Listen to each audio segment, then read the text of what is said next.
गोपाल जी ठाकुर जी का और यहाँ के स्थानीय विधायक श्री गोपाल जी का, संजय जी का मैं स्वागत करता हूँ और सभी पत्रकार भाइयों का भी स्वागत करता हूँ। आप सब जानते हैं कि थोड़ा सा विलम्ब हुआ हम लोगों के आने में, लाइट विलम्ब होने के नाते।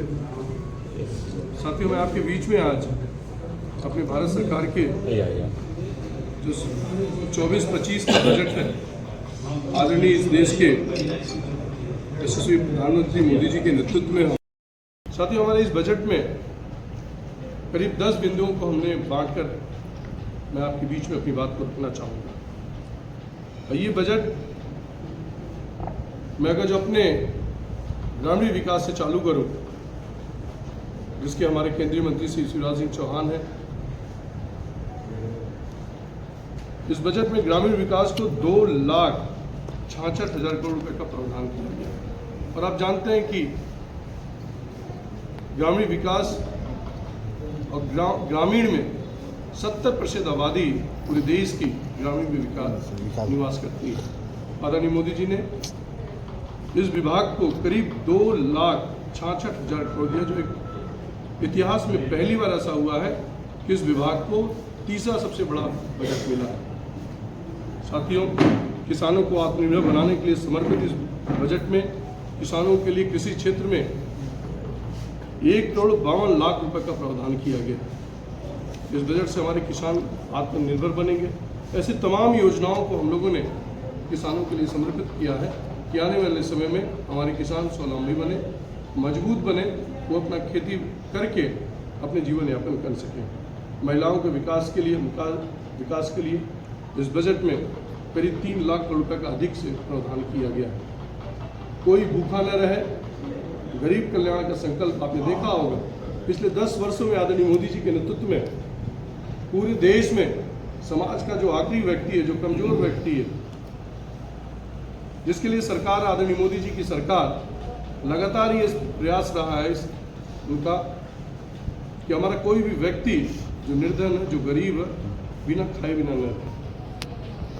आदरणीय मोदी जी ने इस योजना को कोई भूखा न रहे, अगले 5 साल के लिए इसको हम लोगों ने कर दिया, जिसको करीब 80 करोड़ लोगों को डायरेक्ट लाभ मिलेगा।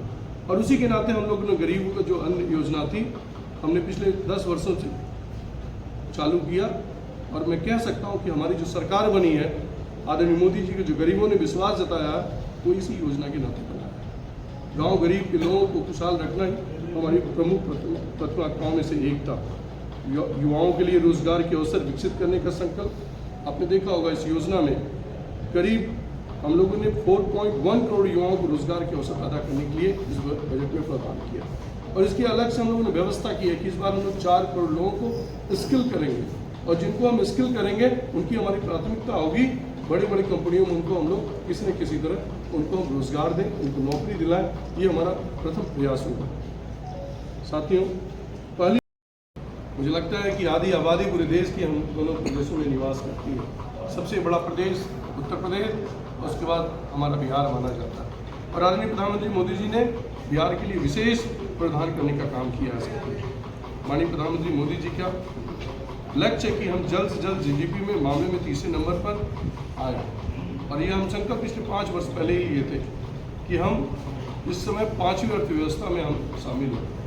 आने वाले समय में, और ये बजट दर्शाता है कि आने वाले 5 साल के अंदर हमारी देश की आर्थिक व्यवस्था पूरे विश्व में तीसरी अर्थव्यवस्था बनने प्रकार करेगी। साथ में बिहार के कुछ जो इस बजट में प्रावधान किया, करीब 60,000 करोड़ का प्रावधान किया गया है।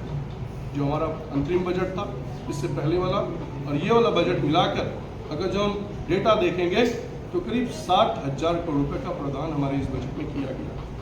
क्षेत्र में बुनियादी ढांचे को सुधार और आर्थिक गतिविधियों को सुविधाजनक बनाने के लिए 26,000 करोड़ रुपए की लागत की नई सड़कें बनेंगी, परियोजनाएं लाई जाएंगी, जिसमें पटना पूर्णिया एक्सप्रेसवे, बक्सर भागलपुर एक्सप्रेसवे, बोधगया राजगीर वैशाली और दरभंगा स्पर्श तथा बक्सर में गंगा नदी पर अतिरिक्त 2 लेन एक्सप्रेसवे, पूर्णिया एक्सप्रेस पर 2 लेन पुल बनाने का प्रावधान इस सरकार ने इस बजट में करने का काम किया है।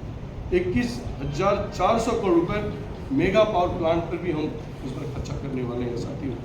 बाढ़ नियंत्रण के लिए करीबन 11,500 करोड़ रुपए का प्रदान आदरणीय निर्मला सीतारमण जी हमारे मंत्री जी ने इस बजट को प्रदान करने का काम किया। मेडिकल कॉलेज, माँ बहू कॉरिडोर, एयरपोर्ट तथा स्पोर्ट कॉम्प्लेक्स सहायता का प्रदान इस बजट में किया गया है। अमृतसर, कोलकाता, गलियारे में, गया